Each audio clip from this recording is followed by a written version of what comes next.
So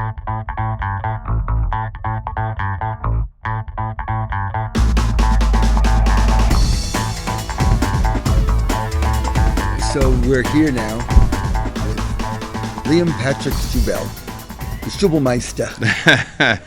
Okay, we're at Mile High here, and Liam just gave outrageous presentation. Thank you, Donny.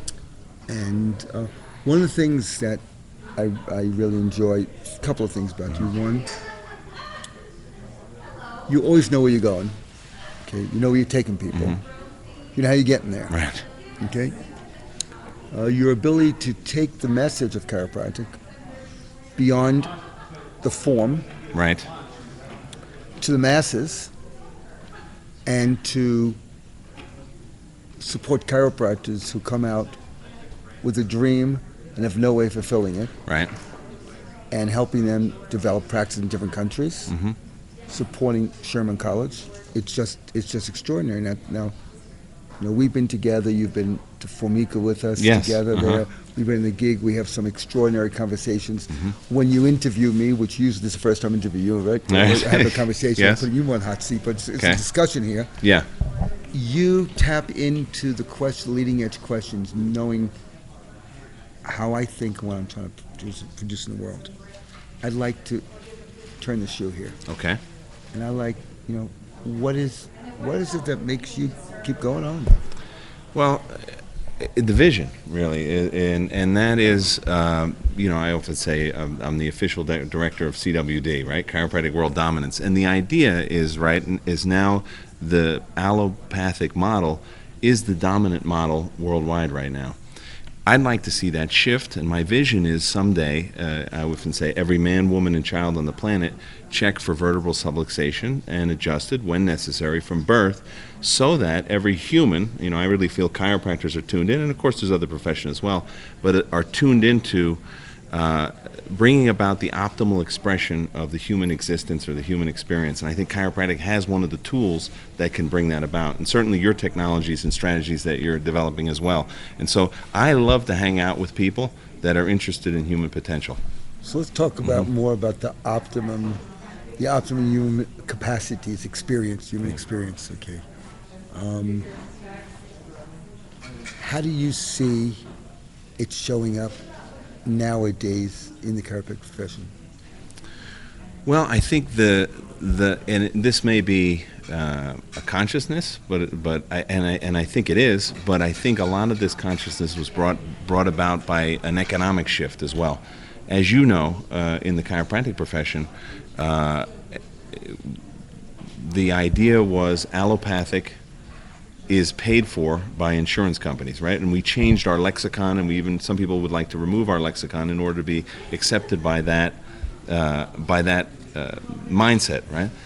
But what's happened now is that those strategies are no longer paying. You can see in the chiropractic profession, people are suffering because they learned in school how to adapt to an allopathic model, right. And now that model is unsustainable. And so what's happening is chiropractors don't know how to communicate the value of what it is they do. Many don't even know really what it is that they do, right? That's a challenge. And so that's the challenge. And as we've had the discussion as well, chiropractors have been known to be weak in technique, right? So they can't deliver the goods or the promises of chiropractic. They're weak at communication, so they can't express the value of what it is that they do for their communities. And so, no clue about business. No clue about business. No clue about marketing, right? So they're going into that world completely unprepared, and it's almost like a fraudulent situation. I mean, if you went to mechanic school, right, you would learn how to be a mechanic, and hopefully a successful mechanic, right? We're signing up for chiropractic school. We're going to learn mostly medicine, right? And then they're throwing us out into the world to try to be a successful chiropractor. Well, we're talking about human experience ultimately there. And I think that's one of the more important things as a profession has to happen. They have to focus on the human experience. Right. For the chiropractors, teaching students from a human experience perspective, respecting that. Yeah. I know Sherman now has made that commitment. Want to share something about that? Well, Sherman College is, and we heard it today, the president, Dr. Ed Cordero, of course, the board of trustees are committed to, we're obsessed really with student excellence. And the reason why is because traditionally, again, chiropractic students are not learning chiropractic. They're not learning the successful application of it. And the implications of that are that students are graduating and they're not having impacts on their community, right? So if we're going to change the world, right, if we're going to bring about this transformation and evolution of the planet by optimizing the human experience, well, then we have to be experts at what it is that we do. And that's what Sherman College has, we've brought about, we've just brought Christopher Ken in there, Dr. Christopher Ken, who's a genius, right? That is, he's one of my resources. Of course. And he's one of the people that we have these 2-3 hour phone calls, both of us keeping our sanity. Yeah. Or whatever sanity's left. And he's one of those people like you that I pray every day continues to be in the game because we continue to move the puck forward. And he has the intelligence to make that happen and the understanding. And so Sherman College is committed to making sure that our graduates are prepared to be successful and make an impact in the community and understand their role in health. Now here technologically they're appealing to the millennials. When students come in, they get the iPad, the presentations are integrated, they get all the books and literature on there. That's right. They're in a supportive community now. Yes, and that was the point I was making earlier, is it's a collaborative effort, right? There's an idea, it used to be you'd go to chiropractic college and the professors and the doctors who were visiting were up here and the students were just these lowly specks of dirt down here. They bring the money in, but that's it. That's right. And now what you're finding is, as you know, the chiropractic program is intensive. It's rigorous. It's, many would call it a torture chamber, right? Like, I think one of the best things I did for my health was to get out of chiropractic college, right?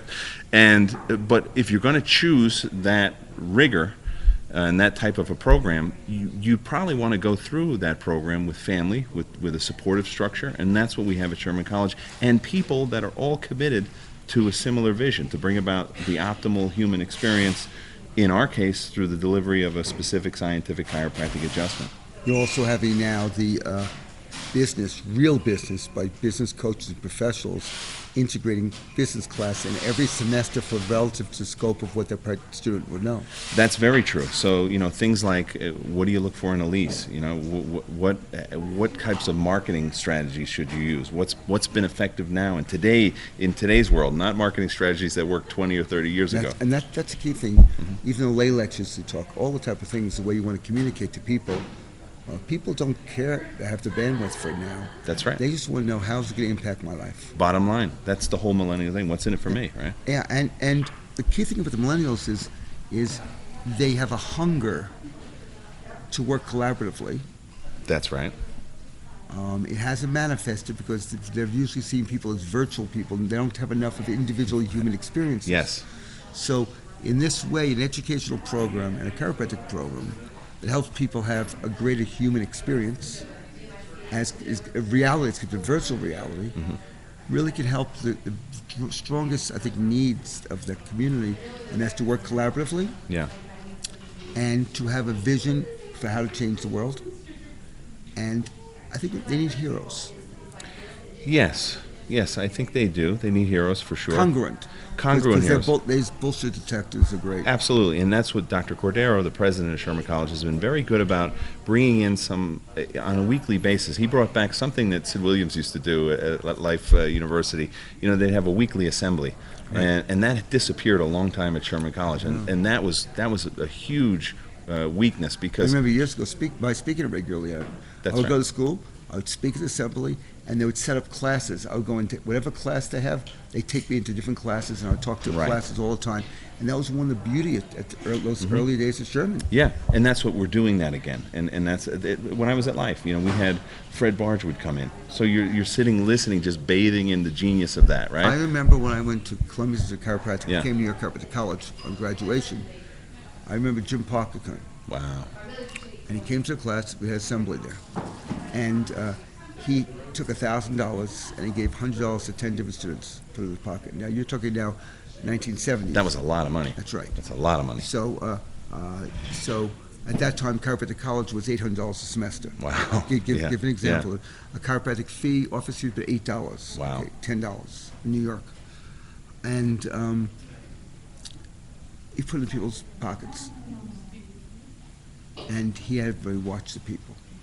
They stood differently. They walked differently. They held self-confidence. And this is FCB, faith, confident, belief. Yes. And he said, act as if. So when my last semester in Chiropractic College, I had an instructor. This instructor, some people serve as an example of what to be. Right. Some serve as an example of what not to be. Yes, exactly. Sometimes people serve not to be, serve a bigger purpose. So like you can have a parent, a really abusive parent, or alcoholic parent, something like that, so a parent doesn't show up. And that has, for someone who's utilizing that energy effectively, has a greater effect on them not to be that way. Yes. When somebody is in the gray all the time. Mm-hmm. Well, it's pretty interesting that this instructor believed the chiropractic adjustment was manipulation, was a placebo effect. Oh, wow. It was just about loving people up and giving them nutrition. That was it. But I bless him because the last day of school, we all sat around in a field. It was in the woods in Long Island. And holding hands. Now you remember, we were talking, this is 1970s, so we're still hippie days. Right. You know? I was the only one in school I figured didn't have other than some of the women. I didn't have a mustache.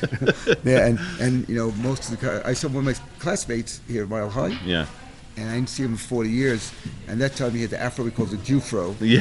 So he looked at me. Right. Anyway, we held hands and he said, for all during school you've been saying to us, why don't those covers do that? Why don't they do that? Why don't do that? Mm-hmm. Next week, you're one of them. Yeah. This is 1977. 39 years later, I'm remembering that. Wow. Because if it's going to be, it's up to we. For sure. That is what you create with people. Yeah. Just talk about where the opportunity is in now in South America or in other countries right now. So in Latin America, which is where I have a lot of my offices, I have offices in Peru, in Colombia, and the Dominican Republic. We found that the only limiting factor to growth is doctors of chiropractic, really. If you give me a doctor of chiropractic who knows who they are, what they do, and why, I could set them up in a successful practice in anywhere in Latin America. I mean, there are literally towns, Donny, with over 1 million people with no chiropractor at all, like zero. Now, I had a story. Yeah. Tell me if it's true. Yeah. Okay. Because, sometimes the urban legend is quite different. That there's a chiropractor, I think went to Colombia, I think Italy, Colombia, and she didn't speak the language. She had a translator. Okay. And she gave a talk, and 5,000 people showed up at the talk. They set up a tent, and a couple of thousand people were adjusted. Yeah. Is that like? That is not uncommon. I have to tell you, we do a chiropractic mission trip. It's called thebestmissiontripever.com, right? And one of the things I love to watch is the students, the light bulb go on. I used to love that with my patients too, right? Explaining the chiropractic and watch the light bulb of possibility go on. And to watch the kids who've been taught in this allopathic mode in chiropractic college and fear, like you're going to hurt somebody, there's a lot of litigiousness going on. They're just scared out of their minds, right? And they don't even have any idea of the periphery of what can happen with a chiropractic adjustment. To watch them go on the first day, their hands are shaking, and there's a line of 1,000 people, right? Because we show up, we do a little marketing beforehand, and there's 1,000 people on the line. They're shaking. Listen to this, everyone, pause. You're concerned about getting how many people in your office? There's 1,000 people waiting to get care. Okay. 1,000 people waiting to get care.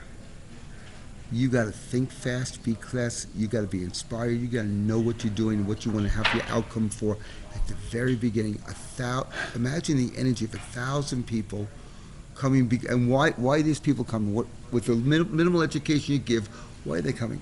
Foreign doctors giving care in the spine and to optimize their life force. That's to optimize their life force. I've heard that people have said that. I think in Mexico was that they said we're going to come because when your spine's in line, your connection with the divine is in line. Right. And people show up in their Sunday clothes. Sure. Yeah. Right. Exactly. We don't put a religious construct on it. You could. I mean, but it's I've a heard very people religious. have done that. Yeah. Oh, absolutely. It's. Well, I mean, it's almost all Catholic community, Right. you know. So, there's an innate understanding that the spine in Latin America, and I don't know why this is, but in Latin America, there's an innate understanding that, oh, obviously there has to be some kind of professional to take care of the spine. It's just like any other part of the body. It needs service. So we don't have that preconceived notion down there that, oh, it's only for back pain or they come because if you have a spine, you need some kind of care for that So spine. you have the students hanging out. Right. There's 1,000 people waiting for care. Right. So the experience kind of looks like this. You know, Dr. Schubel, what do I do now? You know, deer in the headlights. And well, we're going to check these people's spines, and we're going to adjust them, the subluxations when we find them. That's it? Well, what else is there? I mean, we can't plug in any machines here. There's no electrical capability. You know, all we have is our two hands. And so you watch them, and they go and they nervously do their first adjustment, and the patient doesn't die, right? And they're, wow, this is the. But what's really exciting is the next day, when the people come back, And they see what happened. you got it. Regardless of the technique. You got it. That- And that's the thing. We've had people doing network down there, do network contacts, and they're not experts. They're in chiropractic school, right? Which again speaks to the glory of innate, right? Is that Right. even with a minimum level of skills, you can get some incredible results in that practice. Now, do you have experienced field practitioners working with them? Absolutely. Yes, we do. That's- Yep. So it's really a sponsorship or mentorship. For sure, and really what makes our mission trip different, Donnie, than other ones, it's not a free-for-all. We only allow 10 students to go, and each one is paired up with a doctor. So That's the reason why Yeah. I've been concerned before, and I've heard that about you. Yeah. And I want to get that across. So there's a learning process, and yet that mentorship continues as you work with students along the line. For sure. But what the neat thing to watch in this whole process is the second day, the students are like, wow, what I did had that effect. And I don't know anything. Like, you know, that idea, that low self-esteem. And then that's the second day. And then the third day, you watch their adjusting skills, and they're more and more confident. By the fourth or fifth day, they're saying, hey, let's get on, Dr. Schubel, let's go over to the hospitals and get all those people out of there. Let's start getting them adjusted. So they come with all limitations, and they leave with all potentialities, you know, what's possible. That's the same type of construct that you're looking for in Sherman, where people get excited along the way. Yeah. And they're participating in the community. Again, for me personally, there's nothing that juices me more than watching the light bulb go on. That used to be my favorite part. Is, you know, and that's why you see I just got off the stage speaking. When I look out in the audience and I watch all those light bulbs go on, and then imagine the effect that's going to have in the communities that those people are serving, that just juices me. Well, tell me a little bit more, if we would, about your authoritative and irreverent at times approach. Yeah. I mean, you take people to the edge. I know that well. Yeah. Okay. You take people to the edge, and you're not sure, is he serious, is he teasing? Mm-hmm. So while you're at the edge, they're going to uncertainty. They look for a new way of interpreting it. You got it, and that's why I do it. That's it. That's exactly I it. notice it. Yep. I know you wait. I see a smile on your face. Like, okay, I got it. Their mind is totally trash for what they know. Now they're ready for something new. By the way, I see that on your face when you're working with people as well, just so you know. It takes what to know. Yeah, exactly. So yes, I can be irreverent, and I do a lot of pattern interrupt, you know, a little bit of a shock value sometimes, and I try to move people on a roller coaster ride, providing content in the meantime. It's not just a show and an entertainment thing, but I try to keep people engaged the whole time. And you do. Thank you. And keep pushing their boundaries so that they grow. I want them to leave better off from the experience of having been with me. When I was as a child, I was challenged. I had some neurological challenges. My normal experiencing was seeing the energy not really form of people. I was really challenged. I was in very high levels of barbiturates during growing up. And my parents didn't know what to do with me. Okay. Sometimes I would just sit and go like this, and go, ooh, and they didn't know what to do with me. Okay. So then they said, well, we don't know if he'll make it through school. My father wanted me to go to maybe this luncheon at candy store in New York. All right. My uncle taught me was one of the king of the greeting card industry, taught me how to write verse and whatever it is. My mother taught me something. My father, the last weeks of his life, he told me that. He said, Donnie, we don't know what to do with you. You really were strange then. We didn't realize that everything was preparing you for what you have, but your mother, she just knew.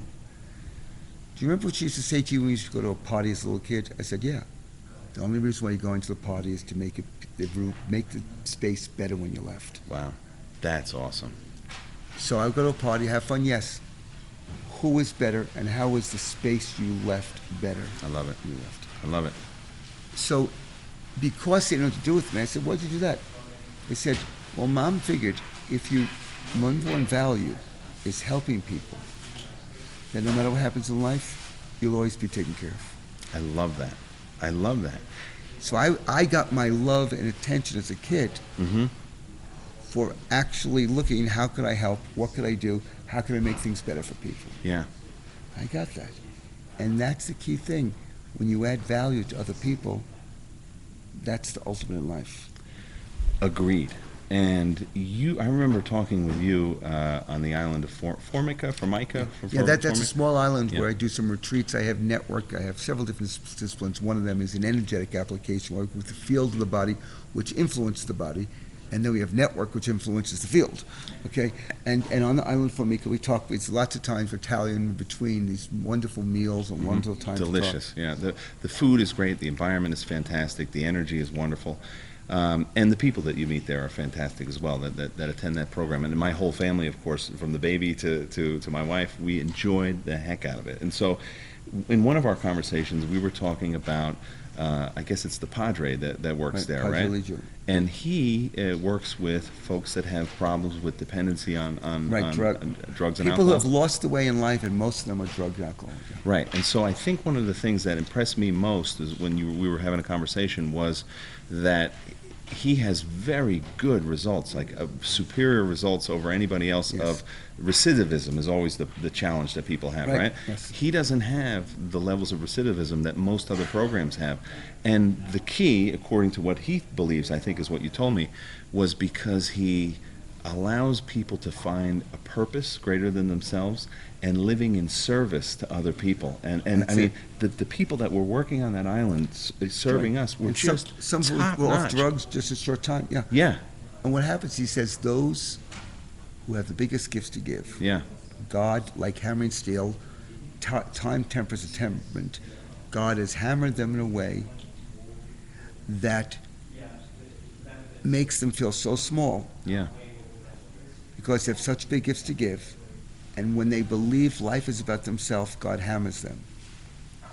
And that drug addiction is the ultimate of self-absorption. yeah, And they want the high that they would get from serving people. They want to get the high they would only get from loving. yeah. Only the guy they only get for seeing something higher, but they're getting the reward without putting it in, which makes their life collapse. Mhm. So he has them live a Franciscan way and way of service. He says it goes about 2 years to go through the program. It's a very bright 4 years because the Okay. intellect fights all progress. Interesting, yeah. He said, and they don't want us to surrender. And the idea then is that to help people realize the pain is when you serve yourself, you're meant to serve others. On the island, there was a man. Mario. He's with Project for 40 years, and Project for 50 communities now in Italy, Israel, other places, and he's in his 80s now. And I see Mario. I saw him a couple of months before on the island. I was back, and he's chipping rocks away to plant a plant on this island. It used to be barren, just rock. Yeah. It was beautiful gardens there. I said, Mario, you look so good. Why do you look so well now? Since I saw you last, he said, I look so well because I'm working so hard. Isn't that amazing? Wow. Mm-hmm. And he laughed and he said, this is the problem in the world.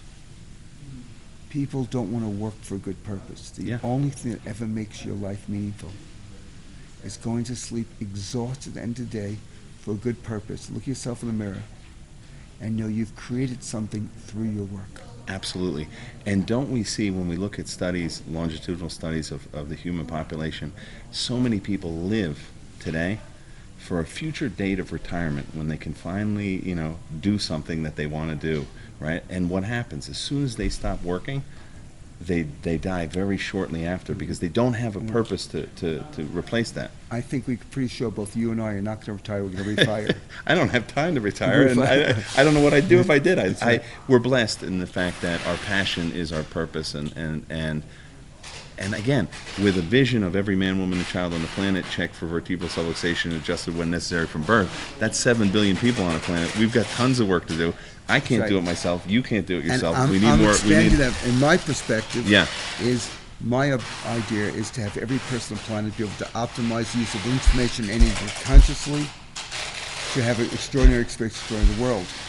And that is where we take the message to the chiropractic office and bring it to everyone. We bring it to people in corporations, even without getting adjusted. Right. If they just realize everything is a train of life, everything is energy and information. Yeah. It's just the best energy and best information, and realizing that when the system binds too much energy, which a subluxation does, binds energy, that indeed universal forces are going to have to rip it apart. Right. When you're spreading the energy, you're adding to the value. Yeah. Yeah, and that's what we see.